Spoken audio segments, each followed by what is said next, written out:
Dinagyang fever is on! So welcome to ILOILO City Dinagyang Festival 2024. Hey everyone! Today is January 17 and it's already Dinagyang ready, the Freedom Grandstand. And they already started to construct the stages here in Freedom Grandstand. Stage on the left and the stage on the right.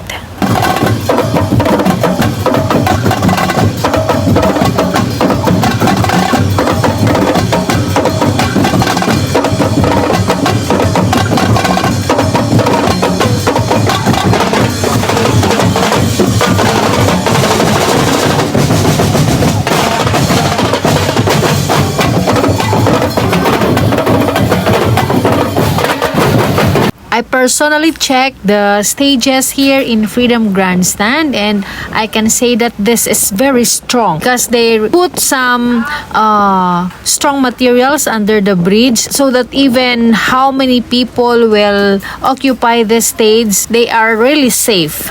Overhead, they put a strong tarpaulin or whatever they put overhead of the stage so that rain or shine, the event is continue and the people who is witnessing the Dinagyang were not bothered by the situation of the temperature.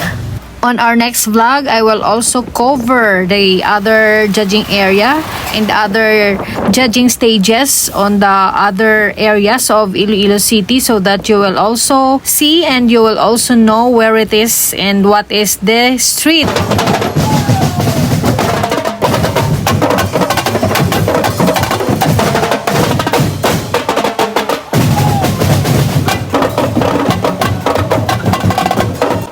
Hello everyone, this is to show you the beautiful river esplanade overlooking our Freedom Grandstand, and on our left and on our right is the stages that is being constructed now to occupy and to accommodate the viewers and the witnesses of our Dinagyang Festival 2024. So see you here in Iloilo. Judging area stages here. And on the center is the performance area and another judging area stage on the right side.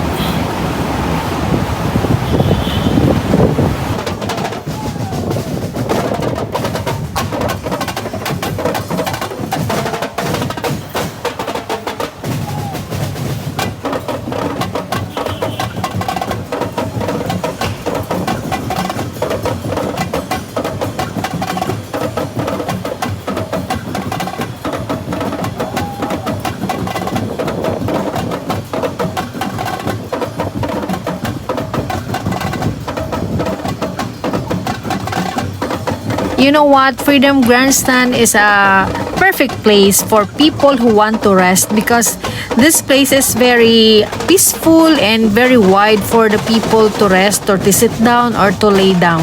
Good afternoon everyone. Today is January 17, but it is very alert that the Iloilo City government is already constructing the judging area stages here in Freedom Grandstand on the left and on the right.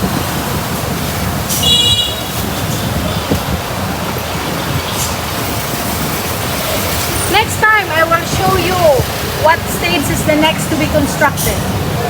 Stay tuned for the update.